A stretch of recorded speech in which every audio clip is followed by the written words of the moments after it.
The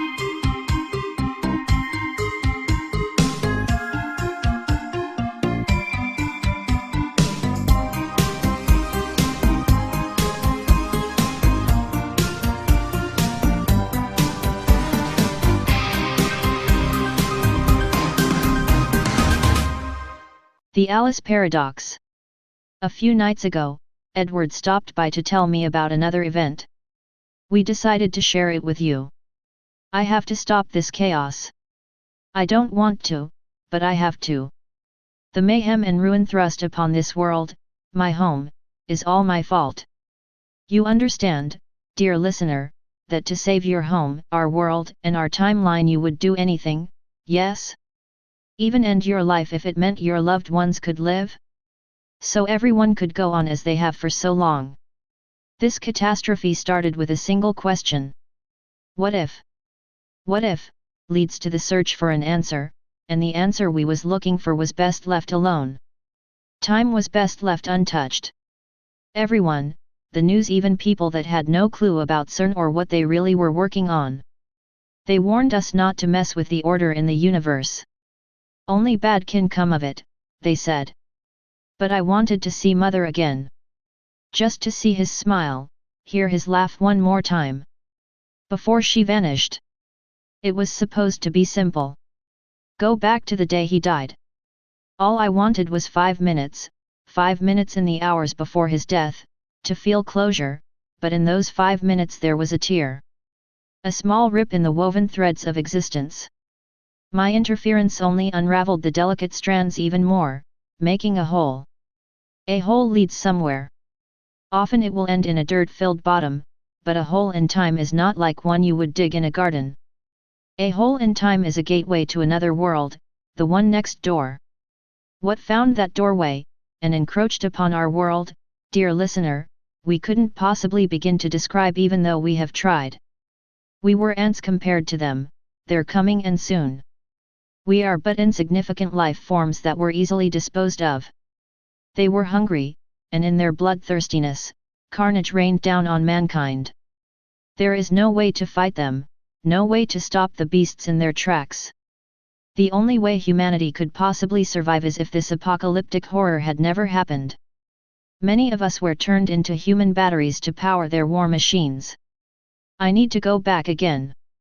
Back to before my meddling with time began. Our timelines have begun to come together, islands are changing, and people are changing. Our fictional stories were mere blueprints for life in the other worlds. And now they are on the way home. The second travel back, nothing went wrong. There was no tear, no doorway. I was back 12 years, back to the day I began my work. The day of Mother's funeral. Even that there was no body, CERN was good about this. A nice service for the missing. I remember well what had occurred after the service. I did not cry in the company of others, this would have shown weakness. But in the privacy of my office, the cold mask shattered as tears fell. No matter what I did, I could not stop the sorrow running in rivulets down my face, blurring my vision. My sadness eroded away until all that was left was grief. In my blindness, my legs failed me and my head struck the floor. At that time, all was made clear, like wiping dust from an old photograph. If I wanted to see Mother, I would go see him. Time would be the road I traveled. I began to tamper with time again. It started with ideas, pouring from my pen onto paper, banging away on the computer. The whiteboard was filled with formulas that would have made Einstein cry. This one idea, brought into the world that very night, was to become the cause of so much pain in the future. What I must do now is clear, but I cannot do it. To do it would unravel everything. My fingers tremble against the pistol in my pocket. If the past is erased, the future will not come to be. It is easy to state what needs to be done, but it is difficult to hold the eraser. My past self holds the pen in his hand, ideas beginning to formulate already. The pen must not hit the paper. I must finish what I started. It must end soon. I raise the gun.